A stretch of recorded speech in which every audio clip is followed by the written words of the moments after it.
तुम्ही फॅकल्टीला प्रश्न विचारत नाही, तुम्ही मॅनेजमेंटला प्रश्न विचारत नाही, मग त्याला काय करणार आपण गोष्टी? तुम्ही विद्यार्थ्यांनी एक गोष्ट शिका, तुम्ही ज्यांच्याकडे शिकवताय, कुठेही शिकताय, आपल्याकडे शिका, इतर कुठेही शिका, प्रश्न विचारा.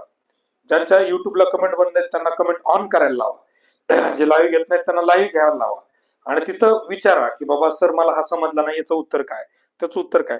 दोन प्रकारचे लोक मी बघितले. मला त्या दिवशी एक जणांना स्टॅटिस्टिक्स दाखवलं, म्हणे सर हे बघा हे चॅनल आहे, ह्या चॅनलवर एवढे व्हिडिओ आहेत, ह्या चॅनलवर एकही लाईव्ह व्हिडिओ नाहीये सर, हे चॅनल आहे, याच्या कमेंट सगळ्या ऑफ आहेत बघा.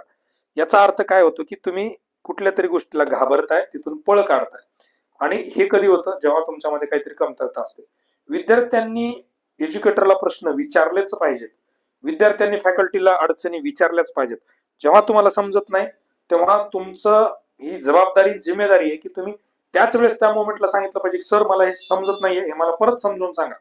सर तुम्ही ज्या पद्धतीने एक्सप्लेन करताय मला ते डोक्यात